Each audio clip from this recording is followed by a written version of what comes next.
Hello to all my wonderful students, devout disciples, all subscribers. Welcome. This is your Master GongSun.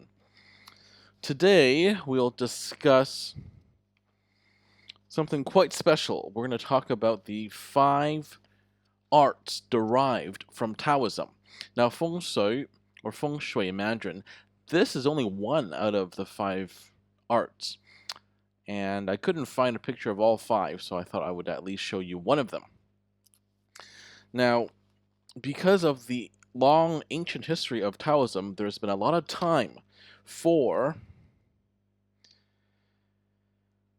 Taoism to come up with lots of different useful applications. Now we'll begin to go over them one by one. Number 1 is what we call Xian, or the character of Xian means immortal, and it depicts a man in a mountain. And this is, in English, it's best translated as alchemy of the immortals. So this includes what best to eat for your diet, how to best maintain your health, how to best maintain your mental health as well as physical health. Mental health by way of meditation, how to heal yourself, martial arts, you've heard of Kung Fu and all of that, right? Qi Gong, Nei Gong, and all of that, right? Taoist sorcery, all of that was derived from people who were secluded at one point in time in the mountains. If you're cut off from everyone else, then you have fewer distractions and have more time to practice and think of ways to apply Taoism. Now, I know before I was not a big fan of the monkhood in Taoism. There are monasteries, there are people, there are priests, Taoist priests, who go away and cultivate for a while, but they don't do it for life. They still return to a more normal, conventional lifestyle after a while. It's only the very few who continue to cultivate. So there are some Taoist monasteries that house monks, but there aren't that many of them. Because I am truly of the belief that in order for us to learn more, we need to interact with other people. We can't just shut out the whole world. Anyway, so that was number 1.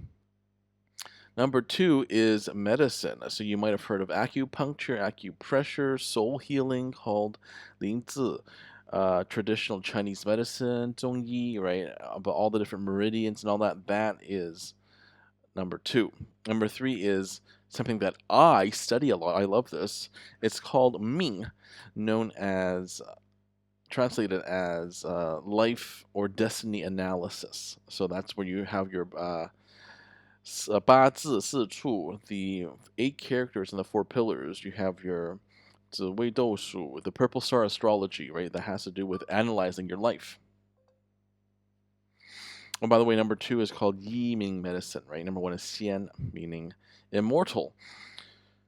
So anyway, about number 3, the destiny analysis, that's what I am studying even harder now. I will soon become an expert at this, and I will be offering life readings, destiny analysis. So if you're interested, please do subscribe to me and join my Google Classroom, where you will get updates about certain services that I will be offering very shortly. All right, number 4, and this is where Feng Shui or Feng Shui in Mandarin is listed under. It's called appearance.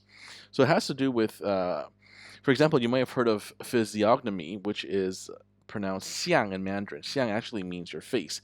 So it's like being able to tell what kind of personality you have and your tendencies just by analyzing your face. The length of your earlobes, for example, the width of your nose, the fullness of your lips, right? This is all under appearance analysis. So it's similar to, it's called face reading in English. It's also very similar to palmistry, right? Yeah, I mean, palm reading is very popular. But literally, appearance means the study of forms, right? That's exactly what we're talking about. So we have, and the reason why Feng Shui is listed under Xiang or appearance is because you're studying the form of a house, for example, right? We want good energy to enter the house and get rid of the bad energy, which is called sha qi.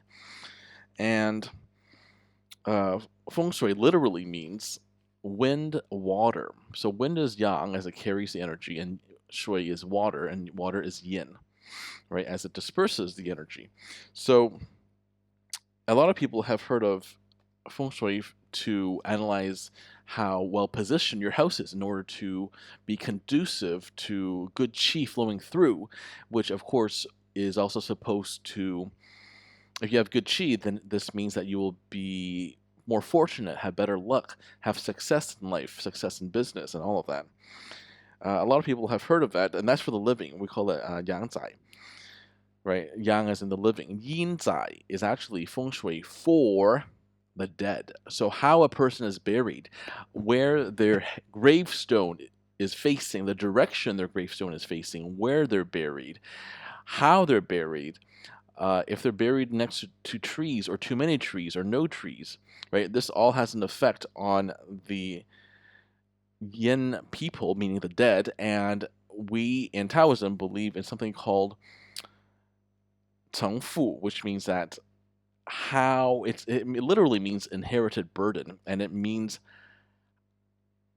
if your ancestors were buried in a inauspicious manner, then you too, as their descendant, will suffer misfortune. And that's called yin zai. So zai meaning resident. So there's a yin resident and a yang resident. Yang for living people, yin for dead people.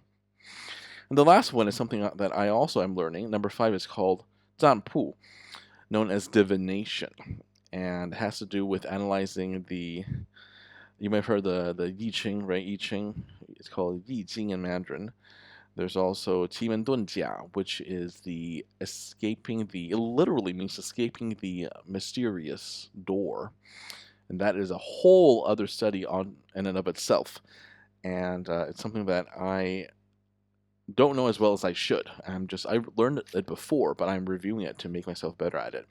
And Qimen actually has to do with predicting, well, in the past, it developed from predicting the outcome of battles in ancient China. I mean, if I move my troops here at this location tomorrow, will there be a favorable wind that will allow me to overpower the enemy? So it's stuff like that. Anyway, so very fascinating stuff. That was a quick look at the 5 arts of Taoism. 5 arts or sciences or methods derived from Taoism. And Feng Shui is in number 4. That's just one of them, right? That is under appearance, or xiang in Mandarin. All right, this has been your Master GongSun. Thank you for tuning in, and as usual, keep living in alignment with the Tao.